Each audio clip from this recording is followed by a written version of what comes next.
Okay guys, so today I want to talk about two different things. Firstly, what is the current state of White Forest here in the TCG, and how should you build the deck optimally, especially taking into consideration the current format? Secondly, I want to talk about the future of White Forest, and I'll use a couple different snapshots in time of the OCG metagame to talk about the threats that we will face here in the TCG, and whether we will be power crept out of existence or maintain relevance coasting under the ban list as the best, 6th, 5th, or 4th deck, something like that.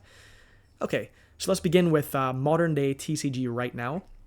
And I want to start with Rehan's first place list in the Toronto Regional. By the way, if you have not seen my longer form interview with Rehan on my channel, it's like 45 minutes of mostly him talking with pretty in-depth explanations on his deck profile. I believe it's only one card difference. This list at Top Toronto is only one card difference from the list that he was showing on my channel, which is Dragon's Mind has been swapped in and one Meows has been swapped out. Anyone can correct me if I'm wrong there. It's pretty in-depth, so I highly recommend it if you want to hear someone besides me talking. Okay, so I will cover two lists, this one that I like and this one that I don't like as much, and then I'll talk about the future of White Forest and whether or not we will still be relevant. Okay, so Rehan's list is, I think, roughly my favorite way to play White Forest in terms of I just think it's more enjoyable to not play Fiendsmith. I find that package quite boring, but Fiendsmith is probably the strongest sub-engine you can play in almost any deck, period. So it's not really wrong to play it, but the main reason for Rehan going for the pure build is choosing flexibility over the specific options that the Fiendsmith engine gives you. So for example, Foolish Burial Goods, I'm an OG Foolish Burial Goods simp. I love this card, and I think this is one of the few cards that in a vacuum, if you are ignoring the format, like whether or not this is good or bad in a format, this is one of the few cards that is extraordinarily flexible either sides of the dice roll in White Forest, because it can both give you engine by dumping Curse, so it's a mini Diabelle's into Vengeance package on its own, but also if you already have access to that, you can dump Black Goat Laughs instead. And because you only play one goat in this type of list, the chance of you drawing both goods and goat is extremely low. But even if you were to do that, then if you're playing Morion as well, you can still dump the Morion, and now you're totally fine because that's another interaction. These are also different types of layers, so goat being in the grave and Morion being able to set itself in the back row. Those being diversified from your basic monster field kind of setup gives you more ways to play around your opponent's interactions. So I love this list. He's doubling down. Something that I have not done is played Thrust in the main.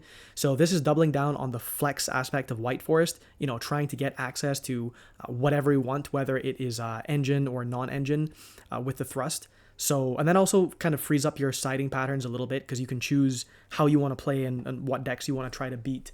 But the main reason that I like this deck, and this specific iteration of it, is this is really a White Forest deck. This is not a, I'm afraid of Malice, I don't want to go to my locals and play against Malice ever again, I just want to sit under my table and cry at home. This is, I want to play White Forest.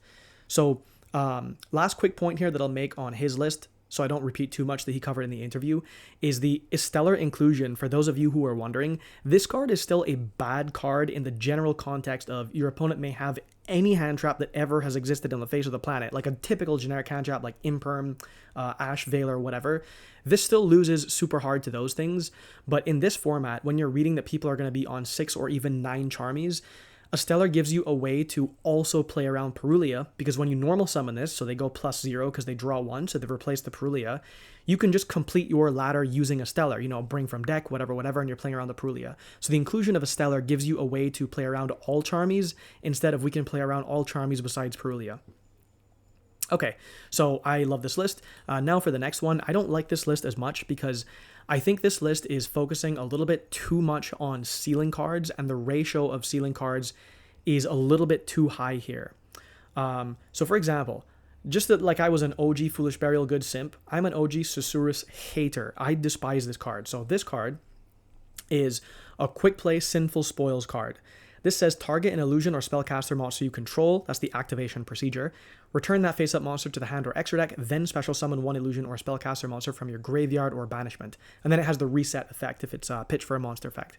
So the reason that you would play this, first of all, is let's say that your board was completely cleared or partially cleared.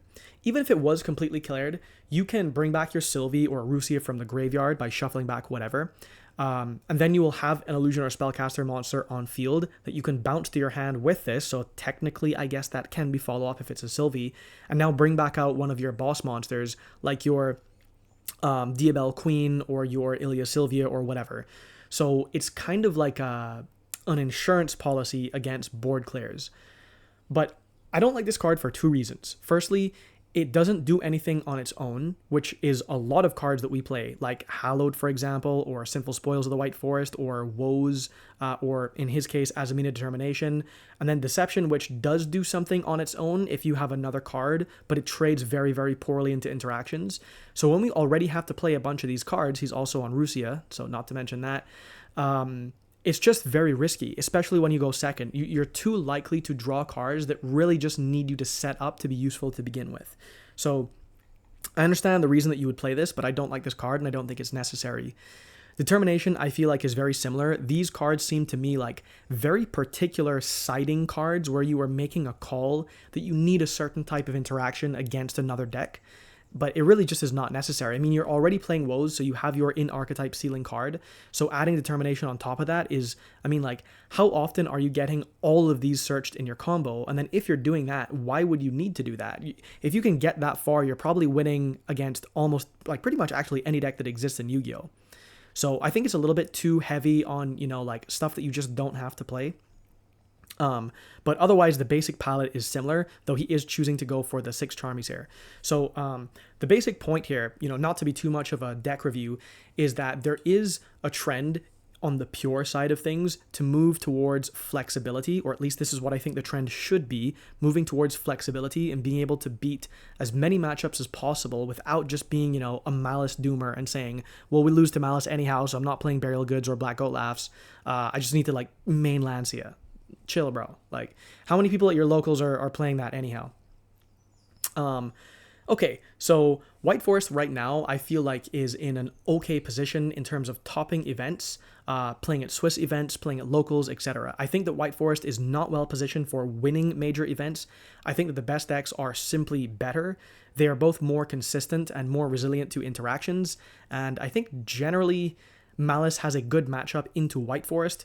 With Mitsurugi, I feel like it might be a bit of a coin toss there, since if we go first, Diabell's is obviously a very strong insurance policy, and if we go second, they can wipe us before we've been able to establish much of a play, and then it'll be very hard to recover from that. So, I don't know, I feel like the Mitsurugi one is not as bad in principle, but I think the deck is just a better deck. Let's move ahead and talk about the future of Yu-Gi-Oh! And White Forest here. So I have 3 different snapshots that I want to show you. This one is before Justice Hunters and before the Vanquish Soul support. I forget the name of the set that the Vanquish Soul stuff comes out in. So this was when Malice and Ryzeal were the best decks. And here you can see this is before Malice had any hits in the OCG. This is a 60 card grass list, by the way. That's why that's 60 cards there with snow. Pretty insane stuff, dude. OCG. As usual.